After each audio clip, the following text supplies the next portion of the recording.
Selamat datang kembali di Barikade Gerilya. Saat fajar menyingsing pada 15 Juni 1944, langit Saipan dihujani oleh ribuan peluru dan bom. Lautan Pasifik yang tenang berubah menjadi medan perang yang tak kenal ampun ketika armada kapal perang Amerika mendekati pantai, membawa ribuan marinir yang bersiap menghadapi musuh yang bersembunyi di gua-gua karang dan benteng-benteng tersembunyi. Ketika semua harapan pupus, Jepang melancarkan serangan Banzai terbesar dalam sejarah. Gelombang pasukan berani mati yang menerjang tanpa rasa takut, menantang maut dalam serangan bunuh diri terakhir mereka. Bersiaplah menyaksikan pertempuran terakhir Jepang dengan menggunakan strategi berani mati paling besar sepanjang sejarah. Selamat menonton dan bergabung dalam perjalanan dramatis ini.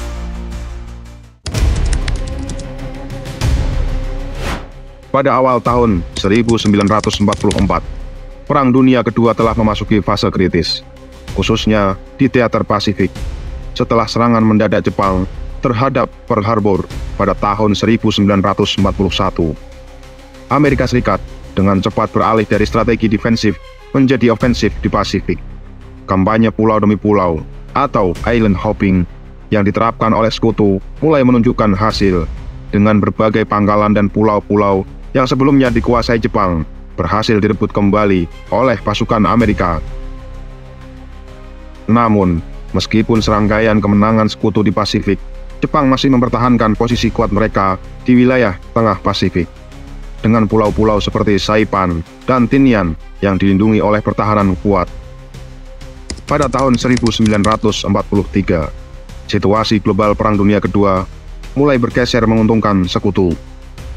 Di Eropa, sekutu mulai melancarkan serangan balasan besar-besaran terhadap Jerman Nazi. Sementara di Pasifik, sekutu melancarkan kampanye ofensif mereka yang menargetkan pangkalan-pangkalan utama Jepang. Pulauan Solomon, Papua Nugini, Tarawa, dan Kwajalein telah menjadi saksi kemenangan penting Amerika Serikat yang secara bertahap mengikis kendali Jepang di Pasifik. Namun, kendali atas Kepulauan Mariana, khususnya Saipan, adalah kunci untuk mengamankan jalur menuju Jepang. Pulau-pulau di Kepulauan Mariana yang berada dalam jarak serangan langsung ke daratan Jepang memiliki arti strategis yang sangat penting bagi sekutu. Dari sini, sekutu bisa menggunakan pesawat pengebom jarak jauh seperti B-29 Super Fortress untuk menghancurkan fasilitas industri dan militer Jepang tanpa perlu menginvasi daratan utama Jepang secara langsung. Bagi Jepang, kehilangan Saipan berarti mereka tidak hanya kehilangan perlindungan bagi tanah air mereka, tapi juga kehilangan kontrol atas seluruh kawasan Pasifik Tengah. Pada titik ini, Jepang sudah mulai merasakan dampak dari kampanye panjang di Pasifik. Meskipun kemenangan awal mereka spektakuler, mereka semakin terdesak oleh kekuatan industri dan militer Amerika yang semakin meningkat. Kekalahan besar Jepang di pertempuran Midway pada tahun 1942 telah melemahkan kekuatan angkatan laut mereka secara signifikan, dan kerugian terus meningkat seiring dengan kemenangan besar sekutu. Jepang semakin terkepung dan terpaksa bertempur untuk setiap inci tanah dengan sumber daya yang semakin menipis. Namun, meskipun menghadapi kesulitan logistik dan tekanan dari sekutu, Jepang bertekad mempertahankan setiap pulau dengan semangat juang yang tinggi. Mereka tahu bahwa jika Saipan jatuh, sekutu akan mampu mengancam langsung daratan utama Jepang dengan serangan udara yang intens. Oleh karena itu, garnison Jepang di Saipan dipersiapkan dengan sangat baik untuk mempertahankan pulau ini sampai titik darah penghabisan dengan jaringan gua, bunker, dan posisi defensif yang tersebar di seluruh pulau. Dari sudut pandang Amerika Serikat, invasi Saipan adalah bagian dari kampanye serangan besar-besaran yang disebut Operation Forager. Kampanye ini dirancang untuk memotong jalur pasukan Jepang di Pasifik dan menciptakan basis operasi yang lebih dekat ke daratan Jepang. Strategi ini sejalan dengan pendekatan lompat pulau atau island hopping, di mana sekutu memilih untuk menyerang pulau-pulau tertentu yang memiliki nilai strategis dan melewati pulau lainnya yang dianggap kurang penting. Pada Maret 1944, Laksamana Chester W. Nimitz, Komandan Armada Pasifik Amerika Serikat, dan Jenderal Douglas MacArthur, komandan pasukan sekutu di Pasifik Barat Daya, merumuskan strategi untuk menyerang Kepulauan Mariana, termasuk Saipan, Tinian, dan Guam. Ini akan memungkinkan sekutu untuk menempatkan pesawat pengebom jarak jauh di pulau-pulau ini, yang akan mempercepat kekalahan Jepang melalui pengeboman terus-menerus.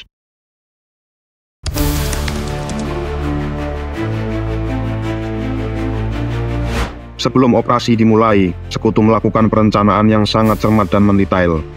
Mengingat pengalaman pahit mereka dari pertempuran sebelumnya di Pasifik, pasukan sekutu menyadari bahwa pertahanan Jepang di Saipan akan sangat kuat, terutama karena medan yang menantang dan pertahanan alamiah yang diberikan oleh topografi pulau itu. Oleh karena itu, mereka memutuskan untuk melakukan serangkaian langkah persiapan sebelum pendaratan pasukan infanteri. Komandan utama di balik operasi ini adalah Laksamana Chester Nimitz yang memimpin armada Pasifik Amerika Serikat, dan Laksamana Raymond S. Bruns yang memimpin armada kelima.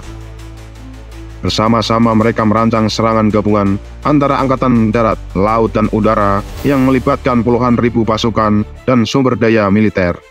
Pasukan Amerika Serikat yang akan menyerang Saipan terdiri dari lebih dari 127.000 prajurit, gabungan antara marinir dan angkatan darat. Unit utama yang dilibatkan adalah Divisi Marinir kedua dan keempat, serta Divisi Infanteri ke-27 Angkatan Darat.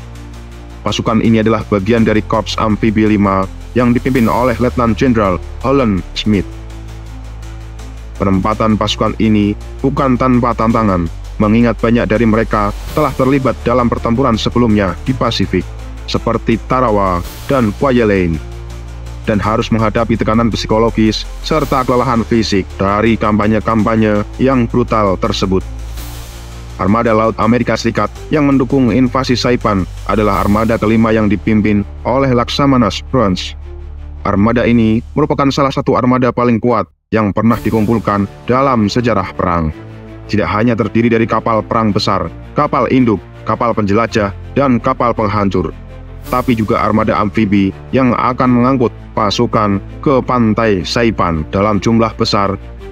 Armada ini melibatkan lebih dari 15 kapal induk yang mengangkut ratusan pesawat tempur, pembom, dan pesawat pengintai. Di udara, pesawat-pesawat dari grup tugas 58 yang dipimpin oleh Laksamana Max Mitzger bertanggung jawab untuk mendukung serangan darat dengan menyediakan dukungan udara langsung serta melindungi armada dari serangan balasan Jepang. Mereka juga melancarkan serangan ke pulau-pulau di sekitar Saipan seperti Tinian dan Guam untuk melemahkan kemampuan Jepang melakukan serangan balik. Bagi Jepang, mempertahankan Saipan adalah prioritas strategis yang mutlak. Setelah kekalahan di pertempuran sebelumnya di Pasifik, militer Jepang menyadari bahwa sekutu sedang mendekati wilayah kekaisaran. Oleh karena itu, mereka mengerahkan upaya maksimal untuk mempersiapkan pertahanan di Saipan, menyadari bahwa kekalahan di pulau ini akan membuka jalan langsung bagi serangan ke daratan Jepang. Pertahanan Jepang di Saipan dipimpin oleh Letnan Jenderal Yoshitsugu Saito yang memimpin sekitar 31.000 prajurit yang terdiri dari infanteri, pasukan angkatan laut, dan unit milisi sipil. Pasukan ini termasuk anggota Divisi Infanteri ke-43, Batalion Tank ke-9, serta pasukan angkatan laut yang ditempatkan di Pangkalan Udara Saipan. Meskipun jumlah pasukan mereka lebih kecil dibandingkan dengan pasukan Amerika Serikat, Jepang berencana untuk menggunakan medan yang menguntungkan dan jaringan bunker serta gua yang telah dibangun untuk bertahan mati-matian. Dengan persiapan kedua belah pihak, pertempuran Saipan pecah pada 15 Juni hingga 9 Juli 1944, menjadi salah satu pertempuran paling berdarah dalam kampanye Pasifik, di mana taktik brutal dari kedua belah pihak menciptakan sebuah episode perang yang sangat mengerikan.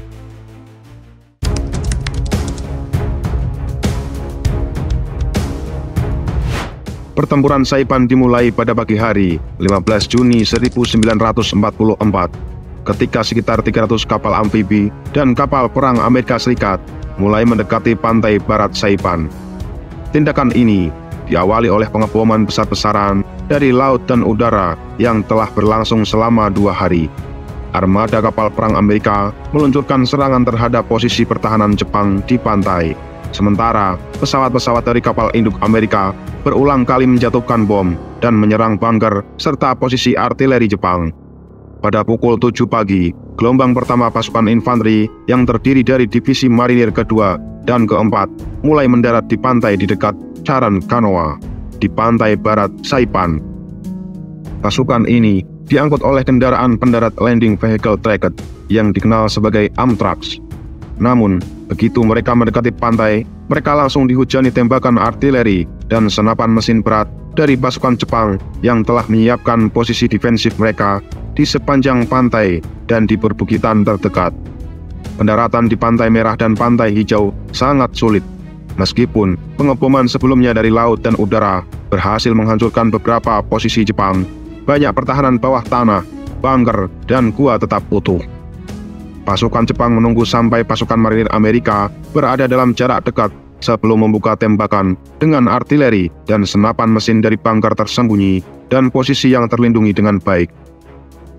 Hal ini mengakibatkan korban yang signifikan di antara pasukan marinir yang baru saja mendarat, dengan banyak prajurit yang tewas atau terluka sebelum mereka bisa mencapai garis depan Jepang. Bahkan setelah mendarat, pasukan Amerika harus menghadapi serangan balik brutal dari tentara Jepang yang mempertahankan pantai dengan gigih. Jepang menggunakan artileri anti-amfibi yang ditempatkan di dalam gua-gua dan bukit-bukit, menembakkan peluru artileri ke arah kapal dan kendaraan pendarat. Pada satu titik, artileri Jepang menghantam langsung sebuah kapal amfibi, menewaskan puluhan marinir di dalamnya.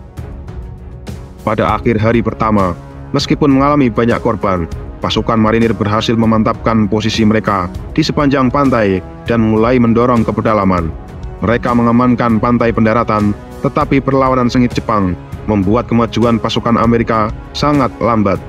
Jepang telah mempersiapkan pertahanan dalam yang kuat, dan setiap inci tanah yang diperoleh sekutu harus dibayar mahal. Setelah pendaratan awal berhasil, pertempuran berubah menjadi serangan berlarut-larut menuju pedalaman Saipan, di mana medan yang kasar, termasuk perbukitan karang, hutan lebat, dan medan berbatu, memberi keuntungan defensif besar bagi Jepang.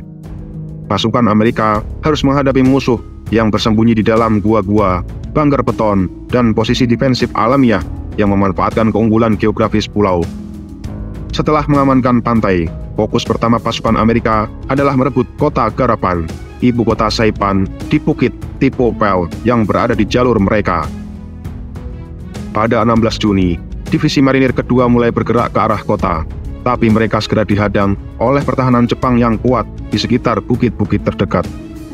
Bukit Tipopel yang menjulang tinggi di atas daratan di bawahnya menjadi titik defensif utama Jepang. Pasukan Jepang telah menggali di sepanjang lereng bukit ini, membangun jaringan gua dan bunker yang memungkinkan mereka untuk menahan pasukan Amerika selama berhari-hari. Pertempuran di sini sangat brutal dan penuh dengan korban di kedua belah pihak. Marinir Amerika harus menggunakan taktik pembersihan gua yang melibatkan penggunaan granat, penyembur api, dan dinamit untuk menghancurkan posisi Jepang yang tersembunyi di dalam gua. Ini adalah pertempuran jarak dekat yang sangat berbahaya, di mana kedua belah pihak seringkali terlibat dalam baku tembak langsung di ruang sempit. Sementara itu, Jepang melancarkan serangan balik ke dalam gelombang serangan Banzai yang meskipun sering gagal, menimbulkan ketegangan dan tekanan besar pada pasukan Amerika.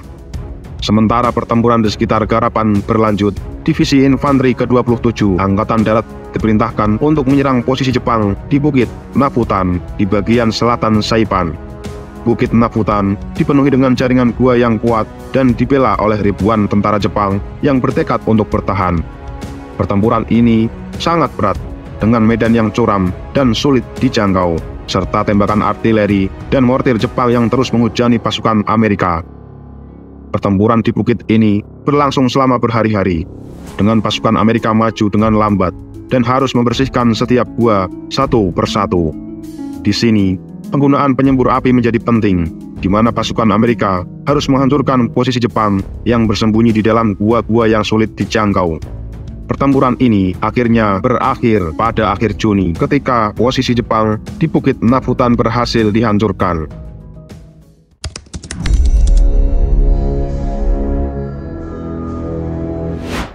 Salah satu momen paling dramatis dan tragis dalam pertempuran Saipan adalah serangan Banzai besar-besaran yang dilancarkan oleh Jepang pada malam 7 Juli 1944 dengan posisi mereka yang semakin terjepit dan hampir tidak ada harapan untuk bertahan.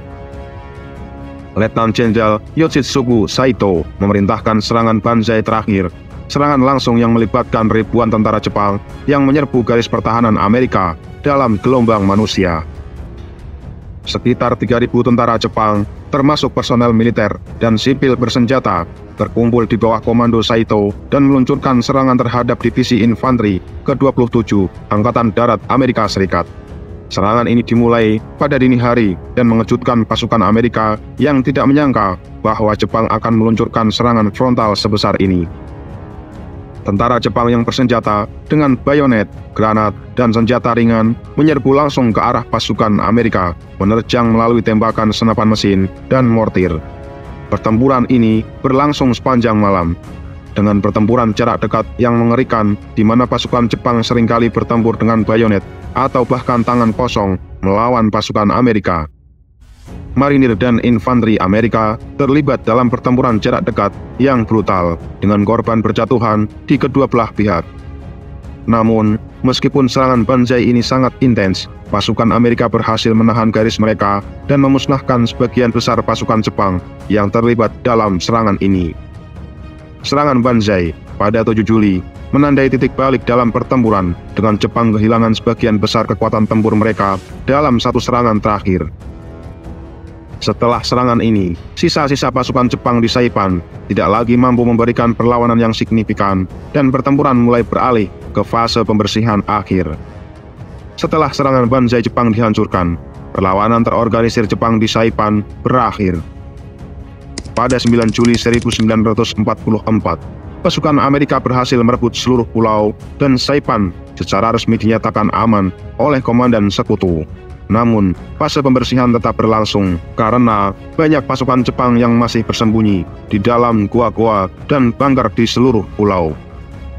Tragisnya, ribuan warga sipil Jepang yang sebagian besar telah diindoktrinasi oleh pemerintah Jepang untuk percaya bahwa penyerahan kepada Amerika akan berujung pada penyiksaan atau pembunuhan, memilih untuk bunuh diri daripada menyerah.